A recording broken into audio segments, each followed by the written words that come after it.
Bienvenidos al 10º programa de la segunda temporada de Habla de Frente. El día de hoy un tema importantísimo, elecciones por usos y costumbres. Conozcamos un poquito más de ello.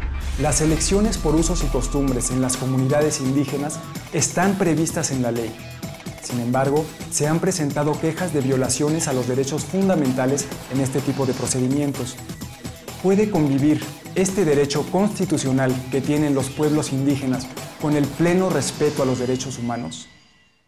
El equipo al que se le ha asignado la postura a favor es el equipo del Instituto Politécnico Nacional de la ESCA, plantel Santo Tomás.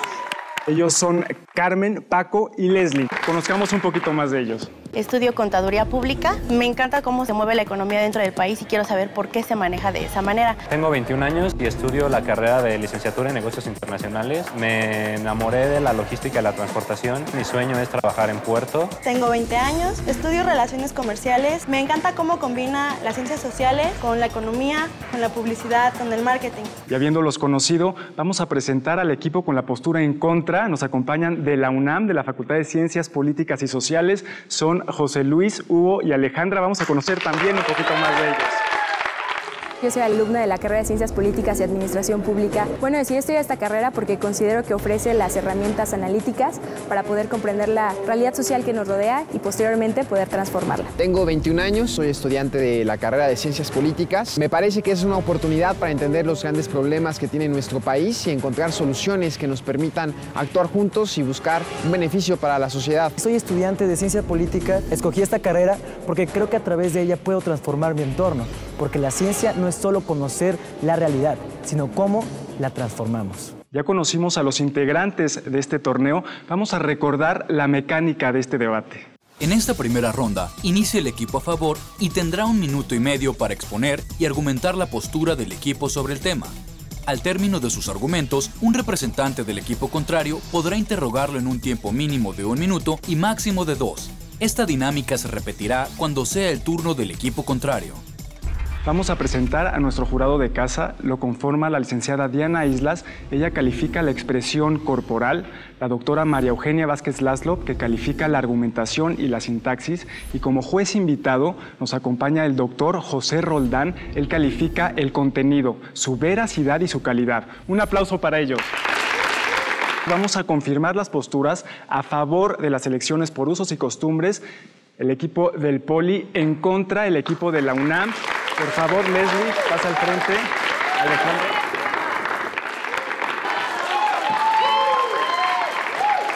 Te recuerdo que tienes 1 minuto y medio para plantear tus argumentos. Habla de frente. Las elecciones por usos y costumbres, aquí en México, están destinadas únicamente para las comunidades indígenas. En el artículo 115 de la Constitución se marca que estos grupos se tienen el derecho a asociarse, mientras que en el artículo 2 se marca que tienen la autodeterminación política, por lo tanto, son autónomos al elegir. La multiculturalidad de México, como sabemos, es sumamente vasta. Por lo tanto, si las elecciones de este tipo, por usos y costumbres, se eliminaran, estaríamos atentando no solo contra la soberanía de estos pequeños pueblos, sino contra las propias tradiciones de nuestro México, de las cuales nos representan a nivel mundial. Estas personas eligen a sus gobernantes por cómo ellos conocen sus problemáticas, sus necesidades. Por lo tanto, si ellos tienen una persona que pueda representarlos correctamente ante un Estado o una federación, son personas que pueden de verdad transmitir todo lo que tienen que decir y pueden contribuir activamente en la soberanía nacional e incluso en el ejercicio de la democracia. También debemos recordar que los usos y las costumbres son fuentes de derecho. Por lo tanto, estas deben de respetarse y estas rigen las posturas y las actitudes y las reglas que tienen estas comunidades. Por lo tanto, es sumamente importante que se elijan así a sus gobernantes. Este equipo está totalmente a favor de que las elecciones por usos y costumbres se lleven a cabo. Vas a consultar con tu equipo. Leslie inicia muy bien el debate, sin embargo llega un momento en el que empieza a decaer un poco, pierde relativamente un poquito de fluidez. Te recuerdo que tienes 2 minutos para plantear tu cuestionamiento, el cual tú vas a responder. Habla de frente. Mencionas que el equipo está completamente a favor de las elecciones a través de los usos y costumbres. ¿Conocen ustedes la dinámica en cómo se organizan estas elecciones y cuáles son los mecanismos para emitir el sufragio? Claro que sí. Los mecanismos para emitir el sufragio existen 3 tipos. Existe el que es por pizarra, por pelotón y a mano alzada. Obviamente, las comunidades es una elección totalmente mucho más legítima porque ellos eligen como tal a las personas que los van a representar. Por ejemplo, los de pelotón, por personas. ¿Cuántas personas están de acuerdo con dichas ideologías? Bueno, entonces el equipo está completamente de acuerdo en que se inhiba la secrecía del voto y con ello también la libertad que existe de expresión y de elección. ¿Por qué no podemos negar que hay otros grupos que pueden también modificar la tendencia del voto a través de la coacción? Obviamente, pero precisamente por eso, cuando se eligen a las personas, cuando se eligen a los candidatos, mejor dicho, es como cuando ustedes, por ejemplo, eligen a alguien, no sé, en tu grupo. Cuando votas por un jefe de grupo, estás eligiendo democráticamente por la mayoría que está alzando la mano. La secrecidad del voto obviamente es importante dentro de los parámetros establecidos por el IFE, pero cuando se trata de elecciones normales que están sujetas a este reglamento. Bueno, y si tan contentos están las comunidades indígenas con este sistema, ¿por qué en San Andrés Nueva Cabecera ya modificaron su sistema hacia el sistema de partidos y en noviembre de 2012 tuvieron su primera elección de manera formal como en todo el país? Porque todas las comunidades pueden cambiar esa decisión y ese derecho que se les está otorgando si hay alguna anomalía o existe algo que les impida a lo mejor llevar a cabo este ejercicio. Usted hablaba de representación efectiva a nivel estatal o federal. ¿Acaso no reconocen que este tipo de elecciones solamente se pueden dar a través de, más bien en el orden local de gobierno y que por tanto carecen de representatividad en otros órdenes? Precisamente, ellos buscan líderes a nivel municipal para que puedan representarlos correctamente a nivel estatal y federal. Me parece que las preguntas puntuales y altamente críticas de Alejandra le hicieron ganar esta parte. Probablemente escucha una debilidad en el argumento de Leslie y se frota las manos como ya queriendo preguntarle, como con confianza de saber que tenía algo para usar en su contra. Francisco, por favor. Te recuerdo que tienes 1 minuto y medio para plantear tus argumentos. Habla de frente. Antes que nada quisiéramos mencionar que nosotros no estamos en contra de que se reconozca la libre autodeterminación de los pueblos que, como ustedes definían, se establece en el artículo 2 constitucional. Sin embargo, sí estamos en contra del proceso de elección a través de usos y costumbres porque creemos también que existen varias lagunas jurídicas en su reglamentación. Por ejemplo, el Código de Instituciones Políticas y Procedimientos Electorales de Oaxaca no define a ciencia cierta qué tipo de municipio puede tener estas elecciones, ni tampoco los requisitos que un ciudadano mexicano requiere para participar. Entonces observamos que existe gran discriminación dentro de estas comunidades, donde, por ejemplo, los jóvenes tienen escasa participación, donde vemos que personas que no pertenecen a la misma etnia o no hablan el mismo dialecto no pueden participar aunque sean residentes del mismo municipio. Y lo más preocupante de todo es que vemos que existen mujeres en más de 86 municipios de Oaxaca que no pueden votar ni ser votados bajo este procedimiento de usos y costumbres. Luego también podemos observar cómo una comunidad indígena no tiene la capacidad logística de desarrollar elecciones dentro de todas las regiones del municipio. Es entonces que las elecciones se concentran dentro de la cabecera municipal y la participación es escasa e es inequitativa. Esto se desarrolla entonces a cacicazgos de ciertos grupos que controlan las elecciones, controlan los recursos gubernamentales y controlan la participación de toda una comunidad. Es ahí donde se viene abajo su argumento cuando ustedes mencionan que tienen mayor representatividad y, como bien mencionaba mi compañera, eso es a nivel municipal, nada tiene que ver con el nivel federal de gobierno. José Luis es un excelente orador. Su cuerpo es muy coherente con lo que dice. Él partió de la experiencia a una conclusión de un problema.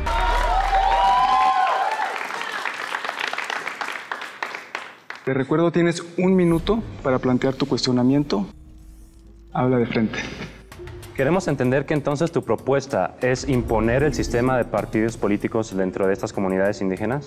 Puede ser esa una alternativa, pero también puede ser la redistritación de los lugares en donde habitan las comunidades indígenas. ¿Conoces que existen comisiones que se dedican a supervisar el cumplimiento de las garantías individuales dentro de estos comicios? Que cabe resaltar, no es el IFE, como su compañero se había comentado, sino es a nivel estatal. Sí existen, totalmente. ¿Y ¿Cuál es entonces el motivo de querer eliminar algo en vez de querer mejorarlo? Pues que aun cuando existan, vemos que existen partidos políticos también que interfieren dentro de la participación de las comunidades indígenas. Entonces, ahí se viene abajo el argumento que ustedes traían de la representatividad. Entonces, si existe el mal, eliminamos el bien. No, existen mecanismos mejores que el uso de las elecciones a través de usos y costumbres. Eso es lo que hay que pensar. No se trata de realizar paliativos que son falsos, en donde pretendemos que la comunidad indígena participe, pero verdaderamente no lo encontramos. ¿Por qué no le damos mejor cabida y exigimos a los partidos políticos que retomen varias de sus propuestas? Tiempo. Siempre me ha parecido muy equilibrado Francisco, siempre me ha gustado cómo organiza sus preguntas. Sin embargo, me parece que le faltó mucha más determinación para intimidar a José Luis, que ya de por sí es muy fuerte. Veamos qué dice el doctor José Roldán con respecto al uso de la información que se está manejando en este debate.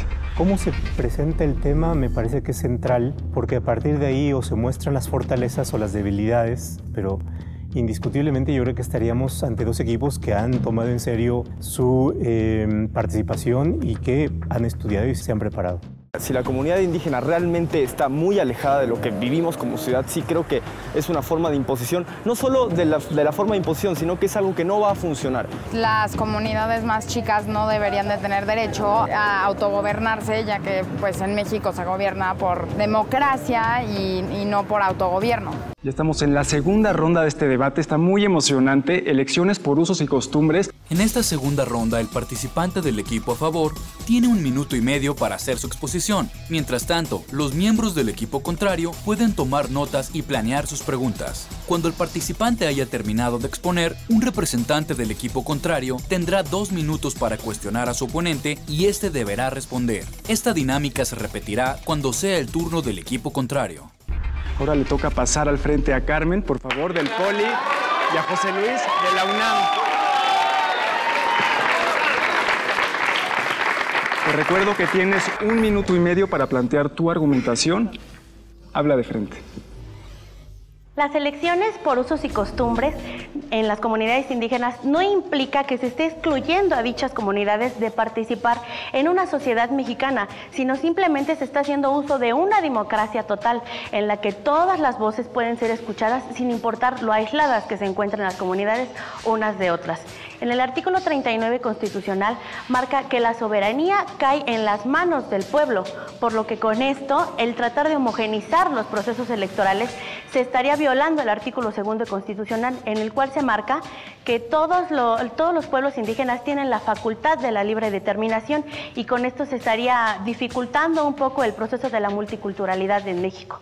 Las comunidades indígenas tienen la facultad y el derecho de escoger a sus representantes, ya sea por un sistema de gobierno en el que ellos mismos elijan sus partidos electorales o en el que se basen por usos y costumbres, por lo que el Estado tiene la obligación de dar a todas estas comunidades los medios necesarios para que puedan elegir a su representante sin importar la manera en la que hayan decidido escogerla, pues así se estaría preservando el uso de las costumbres y las tradiciones de esa comunidad en específico.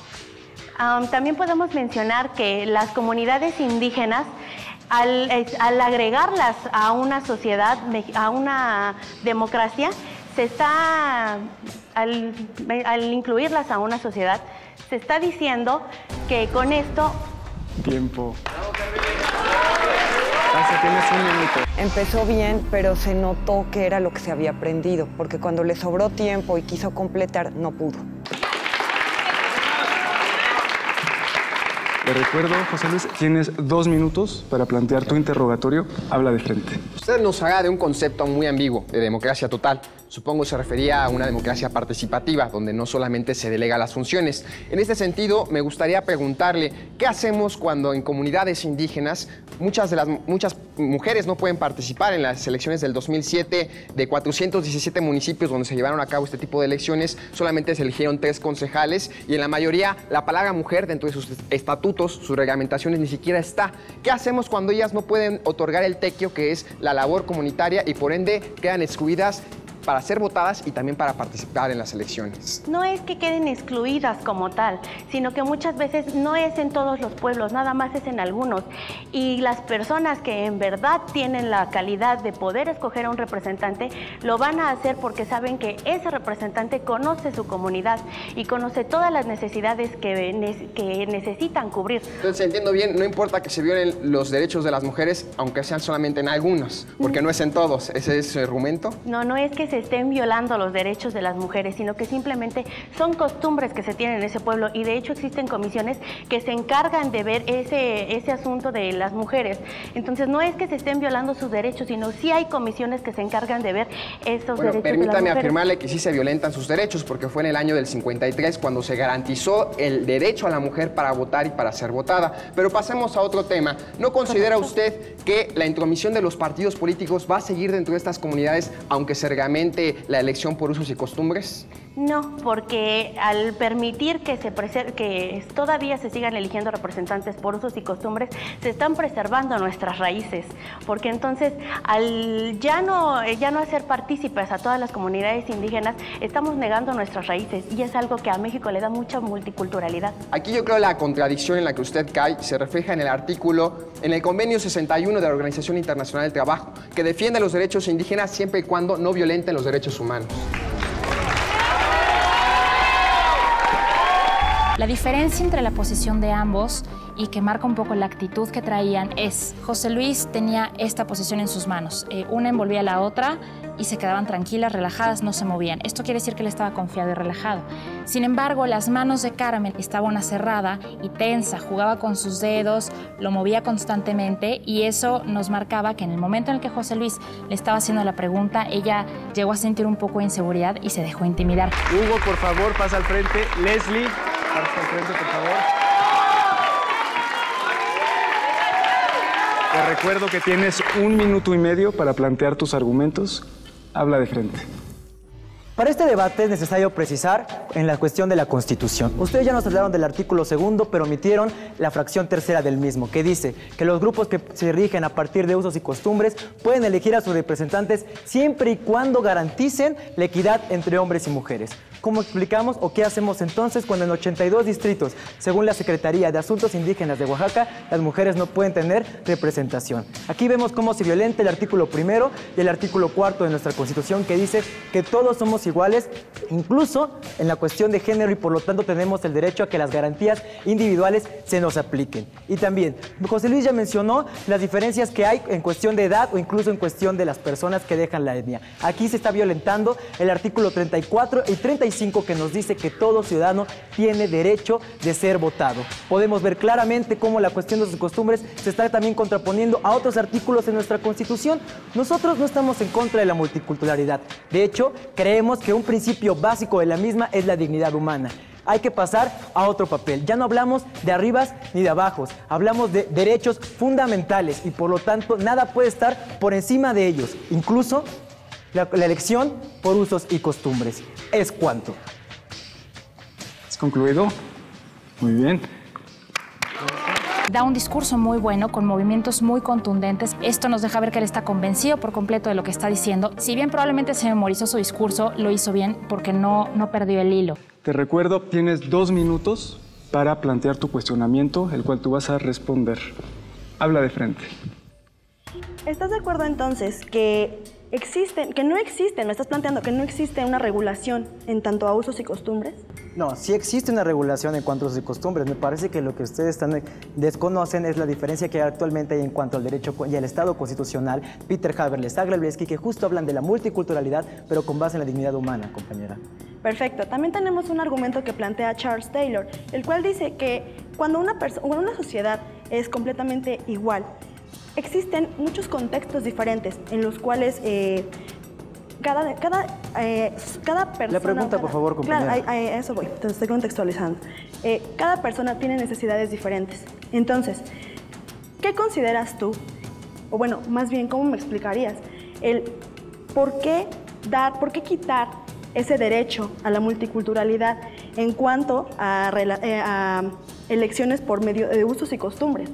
Qué bueno que lo pregunte, le voy a dar un dato. Según el INEGI, el 51% de la población indígena es mujer. Según lo que usted me está diciendo, a partir de esta diferenciación multicultural, el 51% de las personas indígenas, mujeres, no podrían votar. ¿No me está diciendo o no cree usted ahí que está diferenciando y está sectorizando en ciudadanos de primera y segunda clase? Definitivamente no es así. Estoy tratando de ser un poco más específica. Algunas comunidades, desde hace tiempos ancestrales, tienen algunas costumbres. Obviamente, cada sector de la población, cada comunidad tiene diferentes usos y diferentes formas. Por lo tanto, le pregunto, ¿cómo haría usted para que esta multiculturalidad entrara dentro de un marco legal que usted me está poniendo? De hecho, por eso te mencioné a los autores, te invito a que los revises, Haberle, Agrello, es que están hablando justamente de eso. La cuestión, estamos hablando de dignidad humana y derechos fundamentales. No podemos querer abrir multiculturalidad y eso, si también estamos transgrediendo los derechos fundamentales de las personas, como el derecho a ser votado y otra vez regresar a primero o segundo ciudadanos. Sigue dando vuelta en su argumento, compañera. Le invito a que lea también a esos autores. Tardó mucho en formular sus preguntas, no las logró concretar y para Hugo fue muy fácil, diríamos, atacarla reclamándole, hazme preguntas. Veamos qué opina nuestro juez invitado, el doctor José Roldán. Me parece que como el equipo de la UNAM tenía una posición de ataque, tuvo la capacidad de centrar sus ataques sobre los puntos débiles, el de que las mujeres no participaban. Bueno, por supuesto, esto puede darse, pero esto no necesariamente es el núcleo de los usos y costumbres, ¿no? Y yo creo que ahí no hubo una buena defensa por parte del Poli. Si son parte de México deben compartir cosas, pero también está lo referente a la cultura. Cada cultura es diferente y hay cosas diferentes para uno. Entonces el gobierno, su responsabilidad es mantener esas cosas que diferencian a los pueblos indígenas. Se deben de apegar a los mecanismos democráticos también porque pertenecen a una federación que tiene ciertas normas a las cuales se deben de apegar. No puedo creer que ya estamos en la etapa de las conclusiones y bueno, el que gane de aquí va a pasar directo a la final. Estamos hablando de elecciones por usos y costumbres. En esta tercera y última ronda, un integrante de cada equipo hará una exposición a manera de conclusión sobre el tema y no podrán presentar nuevos argumentos, ya que al ser intervenciones finales no habrá refutaciones. La labor de estos oradores es principalmente de síntesis y reconstrucción. Cada uno tiene 2 minutos para convencer al jurado y al público sobre su postura y propuestas. Por favor, Francisco. Alejandra.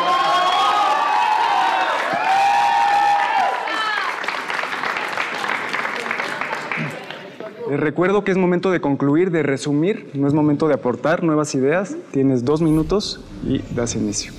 Habla de frente.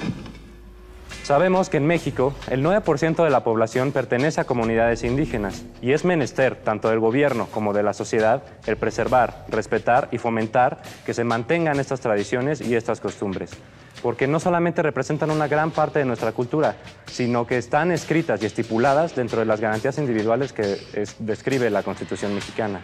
Ahora bien, las elecciones por usos y costumbres representan una oportunidad de demostrar que somos un país pluricultural en el cual estamos buscando que haya una democracia integradora, donde la sociedad sea y conviva con equidad. Si bien mencionaban, aquí sí hay regulaciones para los derechos humanos. Ahora, finalmente quisiera aclarar que este tipo de elecciones no representan ningún tipo de peligro para autonomías del Estado y no hay ningún caso en el que busquemos nosotros cambiar, sino que tenemos que modificar estas bases para poder lograr que se logre el objetivo que estamos buscando. Y es todo. Le falta contundencia a sus movimientos y le falta gesticular para hacer un poco más atractivo su discurso. También, aunque le sobró tiempo y le faltó cerrar del todo. Te recuerdo, tienes 2 minutos para plantear tus conclusiones. Habla de frente. Para concluir, reivindicamos el hecho de que este equipo no está en contra de la nación multicultural, pero sí partimos de que esta debe de fundamentarse en el Estado de Derecho que impera en México para que, como bien señalamos, ambas esferas de derechos humanos puedan convivir de manera armónica y no se contradigan en materia formal. Vertimos entonces 3 argumentos principales sobre los cuales toda esta argumentación se cimenta. Primero, las elecciones por usos y costumbres violentan ciertos derechos humanos que están establecidos en nuestra Constitución, tales como el artículo 1 o el 4 que establecen la igualdad ante la ley de todos los individuos sin restricción alguna, o el artículo 34 y 35 que menciona nuestro derecho a votar y ser votados. La discriminación que estos grupos ejercen hacia las mujeres es un retroceso en materia de dignidad humana, compañero. Y no podemos dar paso atrás en esa materia porque la lucha histórica por la equidad de género ha sido dolorosa, ha sido cansada, ha sido tortuosa en este país y es un error, entonces, retroceder en ese sentido. Segundo punto. La inoperatividad de este tipo de elecciones se refleja asimismo en la centralización de poder y el cacicazgo, así como en la secrecía del voto que no existe, y eso refiere a un arrebatamiento a la libertad de expresión y de elección. Por último, el tema de la representación. Nos hemos esforzado por analizar a las comunidades indígenas desde una perspectiva minimalista que solamente apela al respeto de su tradicionalismo. Y sin embargo, no hemos advertido que este tipo de comunidades tienen acotada su representación solamente a nivel local. Por eso se debe de plantear una redistritación, que era lo que bien señalaba José Luis, una redistritación que se haga a modo de estas comunidades indígenas para que de esta suerte puedan trascender en representatividad en órdenes de gobierno, sea estatal, sea federal, y así puedan participar de manera activa, eficiente y verdadera en la vida política de este país. Es cuanto.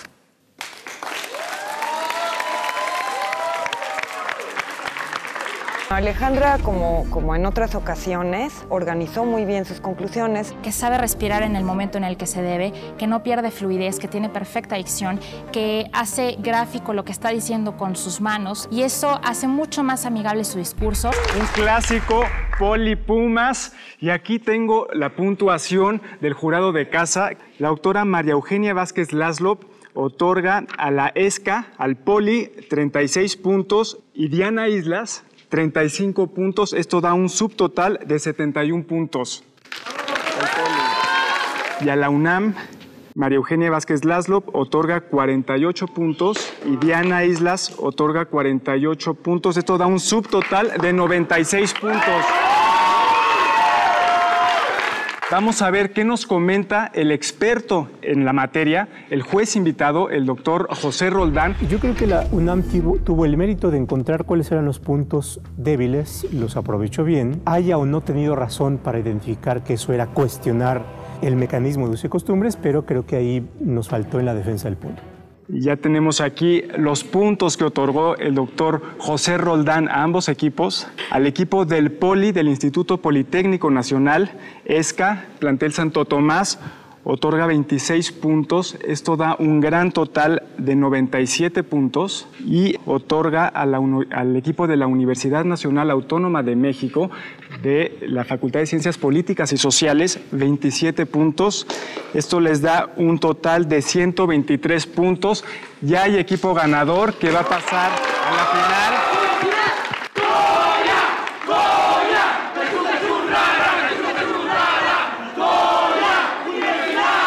Nosotros tenemos la responsabilidad de representar a las universidades públicas y como tal estamos dispuestos a dar todo de nosotros y poner en alto eso, ¿no? Lo que significa que nosotros representamos a una universidad del Estado, del pueblo, que la pagan los contribuyentes. Lo hicieron maravillosamente bien el día de hoy, como las otras ocasiones. Los esperamos en el próximo programa. En la gran final va a estar buenísimo. Es la Universidad Nacional Autónoma de México contra la Iberoamericana. Los esperamos. Esto es Habla de Frente. Yo soy Jorge del Villar y les damos las gracias.